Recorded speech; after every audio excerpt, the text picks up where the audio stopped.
So it's kind of hard to really tell how big this tuner is until you put it next to something. But it's huge. It's about twice as big as that legal limit MFJ over there. Anyway, what we're trying to do here is I'm going to address some of this issue. Oh my god. So this is why I like radios that have their own power supply, and you know, hypothetically a 200 watt radio would be pretty good. You know, and you could just set it on the desk here, plug it into the wall, hook your coax up to it, and if you had a resonant antenna, you wouldn't even need a tuner. But you know, I mean, really simple.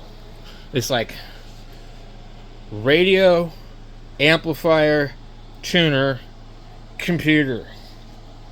That's it. Really simple. But instead, I've always got to make everything super complicated and end up with like all kinds of problems. I mean, don't get me wrong, I'm having fun doing this. It's awesome. It's a lot of fun. But you know, sometimes you spend more time fiddling around and messing with stuff than you do using the equipment. And sometimes I think maybe that's what it is that I actually enjoy doing, is I really do enjoy fiddling with it, and because I'm not much of an appliance operator. Like, plug it in and use it, that's just kind of boring to me. But at the same time, my intelligence level is only so high. I can only figure out so much stuff. I'm not like the super nerdy brainiac, you know, who, you know, writes programs and does command from the terminal, you know, in Linux. It's not me. I don't know how to do it. I probably could figure it out, but I'm not really super smart to where it comes easy. So it's just too much work for me. Some people, they're just like, well, I don't understand what the big deal is.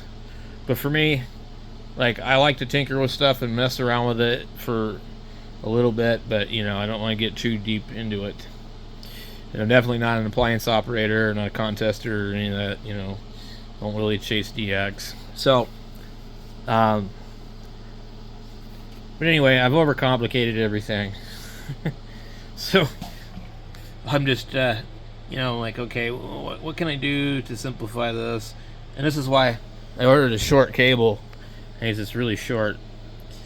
And I should be able to just put some power poles on this. Drop it down here and let it feed the Yaesu. This power supply is right here. And, you know, the shorter these things are, the less likely they are to pick anything up. Or I could use it for portable cable or something like that. I'm not really sure. So, probably use the ICOM cable on the ICOM, 3000 cable on the 3000. If I'm going to box up the 3000, I'll probably put it away with the cable. Unfortunately, the 3000 cable is bolted to that, so what I'll probably end up doing is cut the end of it, put power poles on both ends. Anyway, welcome to my mess.